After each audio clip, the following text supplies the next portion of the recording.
Alors, salut la famille, c'est encore moi David, développeur, votre développeur préféré. Alors, on est de retour sur notre formation sur Kotlin. Donc, si vous êtes nouveau sur la chaîne, regardez dans la description, vous trouvez les liens vers ma chaîne YouTube et ma chaîne WhatsApp, mon groupe WhatsApp des formations, là où votre développeur Ralph est là. Vous trouvez vos grands développeurs sont là, ils vous attendent dans ce groupe pour vous former. Alors aujourd'hui, nous allons voir les opérateurs d'affectation. On a vu les opérateurs arithmétiques, les opérateurs de comparaison. On a vu aussi les opérateurs maintenant, c'est le tour de voir les opérateurs d'affectation. Voilà, les opérateurs relationnels, les opérateurs arithmétiques. Maintenant, c'est le tour des opérateurs d'affectation pour terminer notre grande partie des opérateurs. Ce sont des parties à vraiment bien comprendre. Beaucoup de programmeurs les négligent, mais c'est l'une des choses de base à comprendre si vous voulez bien maîtriser. On aura besoin de ça dans des conditions, ajouter des choses ainsi et de suite. Ok.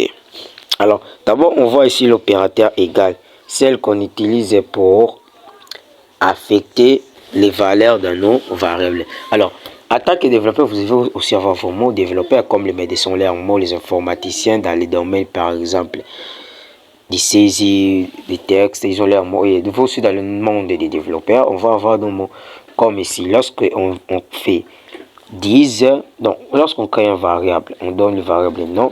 Lorsqu'on met 10, on appelle ça pas j'ai donné la variable 10 ou bien on dit on stocke. Non, on va aussi utiliser des mots de développeurs comme le mot l'initialisation. On initialise notre variable. Alors comme ici égal, exemple, variable x égale 10. On vient d'initialiser la variable x avec 10. Donc on vient d'affecter 10 à la variable x. Alors, forme développée. Forme développée, c'est toujours pareil, x égale 10. Bon, j'espère que vous avez compris. Alors ici, plus égal, et l'opérateur plus égal, voilà comment on écrit x plus égale 10. Une forme développée, on mettra x égale x moins 10. J'espère que vous comprenez. Ah, ici, il y a eu une erreur d'étape, ça devrait être x plus 10. Donc, c'est arrangé, on doit arranger. Donc, ça ne doit pas être moins, ça doit être plus. Ok, on revient ici. Moins égal est égal à x moins égal 10. La forme développée, c'est x égale x moins 10. Je sais que ça c'est pas vraiment compréhensible, mais bon. Alors, c'est notre Kotlin idée pour exécuter rapidement. Alors, imaginons, je déclare une variable A qui va stocker, non pas A. Je vous déconseille d'écrire vos variables de A, de B, de C. Dans votre programme, vous allez vous perdre. Ça, c'était juste pour des petits exemples. Maintenant, on commence à attaquer un peu des grandes choses, alors il faut changer. Alors, je déclare ma variable âge égale 21 ans. Je deviens seulement 21 ans. 21. Ok. On va afficher mon âge, l'âge, pardon, pas mon âge. Donc, je mets juste mon âge, c'est pas un problème. Mon âge est, non, c'est pas mon âge, donc, mon âge est, je pense que c'est pas mon âge. J'ai continué de dire c'est pas mon âge, ça. Âge, donc, âge.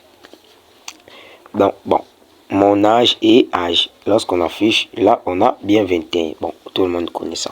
C'est juste les bases, comment afficher un variable. Alors, imaginons, on affiche notre message qui va juste dire l'année prochaine. Vous allez comprendre, vous allez comprendre. Je suis un peu arrimé. J'allais pas faire des vidéos aujourd'hui, mais bon. Je veux pas que mes élèves dans mon groupe de formation WhatsApp manquent aujourd'hui de bonnes notions. L'année prochaine. Donc, j'ai pas vraiment voulu qu'il manque. Parce que la programmation, on le fait chaque jour. Ok. L'année prochaine. Ok. J'affiche encore le même âge. C'est pas un problème. On va le comprendre lorsque je vais expliquer. Le même âge, j'affiche. Ok. Voilà. Lorsque j'affiche, vous allez remarquer mon âge. Ça ne se dit pas ça. Donc, je peux mettre 2023. L'âge est l'année prochaine. 2024.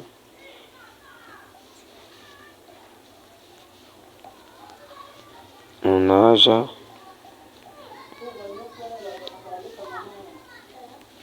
est... Ok, j'espère comme ça. Je vais éviter de trop écrire pour éviter. Donc, essayez de rendre notre code un peu plus souple parce qu'ici, on va devoir beaucoup parler.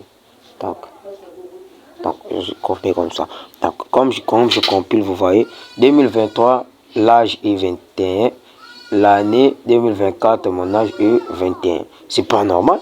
Comment ça, tu peux avoir 21 partout, tandis que tu viens de faire 10 ans.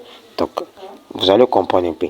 Alors, dans le suite de notre programme, l'utilisateur met son âge. Maintenant, le programme s'exécute un long programme. Alors, pendant un moment, l'âge d'utilisateur doit changer. Si l'année prochaine, on doit mettre quoi? 22 ans. Alors, il doit y avoir une modification dans la variable. Alors, vous avez déjà vu, j'ai fait comme ça l'autre fois. Âge. Donc, on doit réaffecter. Ne mets pas var âge. Ça, tu déclares notre variable. Non. Tu vas changer la valeur d'une variable. Donc, tu mets juste âge égale l'âge que tu veux lui donner, c'est quoi? 22 ans. Tu mets 22. Ok. Ça va fonctionner. Voilà. L'année est... Non, 2023, l'âge est 21. L'année 2024, mon âge est 22 ans. Donc, ça a une logique claire. Maintenant, imaginons, ici l'utilisateur, vous avez déjà écrit votre programme. Vous avez compilé, vous avez mis des graphiques. Donc, il faut avoir une vision longue. Vous avez mis votre application, ça fonctionne déjà. Maintenant, l'utilisateur ne va pas entrer en tout moment 21. Non? Il y aura des jours où l'utilisateur, vous allez avoir un utilisateur qui a 16 ans. Et vous compilez votre code, il voit 2023, l'âge est 16 ans. L'année 2024, mon âge est 22 ans. Non, soyons sérieux, là, vous aurez l'air d'un aventurier des développeurs. Donc, il n'y a pas de logique. Ici, il y avait une logique lorsque c'était 21. Là, il y avait une logique. Alors, vous êtes en train de programmer, mes frères. Vous devez mettre des logiques. Alors, si l'utilisateur... Non, on va créer un petit programme qui va faire en sorte que, quel que soit l'âge que l'utilisateur va entrer, il va ajouter plus un qui dira l'année prochaine. Imaginons, il met 18 et ici affiche 22 ans. Ce qu'on va faire, on prend l'âge de l'utilisateur plus 1. Dans d'autres langages, ça fonctionne, mais dans Kotlin, c'est pas comme ça. C'est pas comme ça. Ce qu'on va faire, c'est on prend l'âge qu'il a. Donc l'âge représente maintenant 18. J'ajoute un petit commentaire. Âge représente 18. Ok. Âge représente 18. Là, c'est clair. Alors, on veut réaffecter notre valeur. On met âge égale. C'est là que les opérateurs d'affectation entrent en scène. Ici, l'opérateur plus égal. Exemple, c'est x plus 10. Donc, son exemple est développé, le voilà. X égale x plus la valeur qu'on vient lui ajouter. Donc, ici, dans notre code, on va faire ainsi. Âge égale âge encore plus 1. Lorsque vous compilez, vous voyez, 2023, l'âge est 18 ans. L'année 2024, mon âge est 19 ans. Vous voyez? Vous voyez? Donc, même si je change, vous aurez des gens qui vont mettre 22 ans dans leurs âges. Le programme va suivre les rythmes. 2023, l'âge est 22 ans. L'année 2024, mon âge est 23 ans. Vous venez de créer tout un programme qui suit l'âge de l'utilisateur. C'est déjà bien. Vous pouvez même construire 5 fonctions. Donc, désolé, je viens de troubler les fonctions. On va voir ça après. Donc, vous venez là de faire quelque chose. Même quelqu'un dit j'ai 99 ans. Le programme veut l'afficher. L'année prochaine, l'année 2024, mon âge est 100 ans. Donc, voilà un peu. Alors, on va voir maintenant. Ça, c'est répété. C'est bien, mais c'est trop répété. Attends, on va voir. C'est manière. Manière développer. Maintenant, on va voir une manière. Ah, erreur de débutant. On fait juste comme ça. Ça, c'est la manière développée. Ok. On va voir une manière de réduire un peu les codes. Parce que en tant que développeur, vous aurez beaucoup trop de codes. Alors, vous allez voir des manières à réduire les codes. Comme ici. Alors, au lieu d'utiliser la manière forme développée, de répéter encore le nom de la variable, plus ce qu'on va ajouter, vous pouvez utiliser cette manière. Vous écrivez juste plus avant l'égal. Ok, on va voir ça. Pour l'instant, regardez. Vous avez 90 à 99 et vous avez 99 à 99, rien n'a changé. Ok.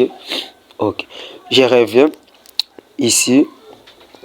Je mets âge plus égal 1. Dès que j'exécute, vous voyez, ça fonctionne. Attends, pour faire simple, ok. Pour faire simple, ne pas vous troubler, on va faire, on récupère ça. Dans la variable, pas la variable. On récupère ça. On met ça ici.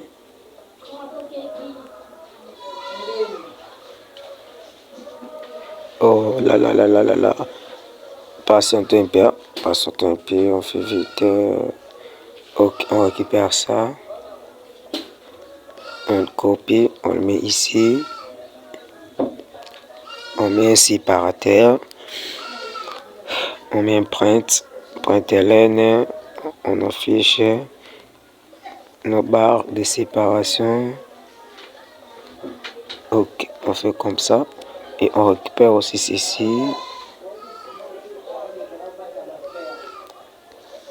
Oh, on fait aussi comme ceci. Et on met ici.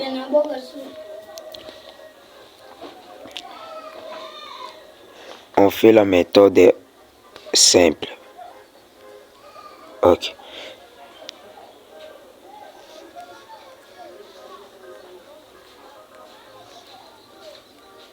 Ok. Je vous explique le programme rapidement pour ne pas s'y perdre. Ok. Les prêts, donc la variable j'ai 99 ans. 2023, l'âge est 99 ans. Parce qu'ici j'ai 99. Et ici, je fais la méthode développer. La manière de développer la méthode développer. On va écrire l'âge égale l'âge. Donc on dit 99 ans égale 99 ans plus 1. Ce qui fait ça. On affiche aussi l'âge en 2024. Mon âge est âge. Ah, alors, dès qu'on arrive ici, les séparateurs vont nous indiquer la séparation. Regarde, on compile notre code pour voir ici. Donc, mon âge est 99 ans. L'année 2024, mon âge est 100 ans. Ici encore, c'est la même. On a utilisé la méthode un peu développée. Oh. J'ai oublié de vous dire. On a fait double affectation. Ok, je vous explique. À partir d'ici, on a 99 ici. À partir d'ici, on a plus 99, on a 100. À partir d'ici, on a 100. À partir d'ici, parce qu'on a plus 99, on a 100. Et lorsque je ne sais pas, j'affiche les 100. À partir d'ici, j'affiche les 100. Les 100 temps qu'on a récupéré. Et lorsque je fais ici, on a maintenant les 101. Donc 101. Donc, comme vous voyez ici. Donc, on va faire ça.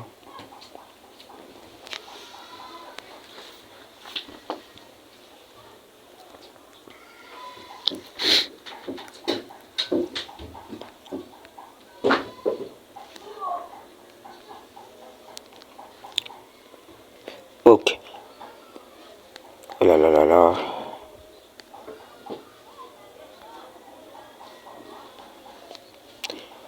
Bon, vous voyez, que ce soit la première manière ou la deuxième manière, Ça fonctionne toujours. Ça, donc ça, vous le comptez, puis ce sont des commentaires maintenant.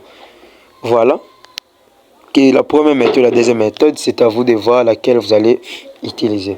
Comme vous voyez, ici, j'ajoute un, quelle que soit la formule que j'utilise. Que ce soit la multiplication, que ce soit l'addition, ainsi de suite. Et on va... Je crois qu'on a terminé. Vous allez comprendre déjà comment faire le reste. Que ce soit dans l'exemple, que ce soit dans la forme développée, c'est à vous de choisir quelle forme utiliser. Vous mettrez d'abord plus égal ou vous allez mettre encore le nom de la variable plus le nom tant que vous l'ajoutez. Pour l'instant, vous n'allez pas comprendre l'importance de ça, mais bon, vous allez le comprendre lorsqu'on va parler des boucles. Pour l'instant, je vous dis bye, c'était votre David, développeur préféré. Je vous dis à la prochaine mes frères et ciao, abonnez-vous, likez la vidéo.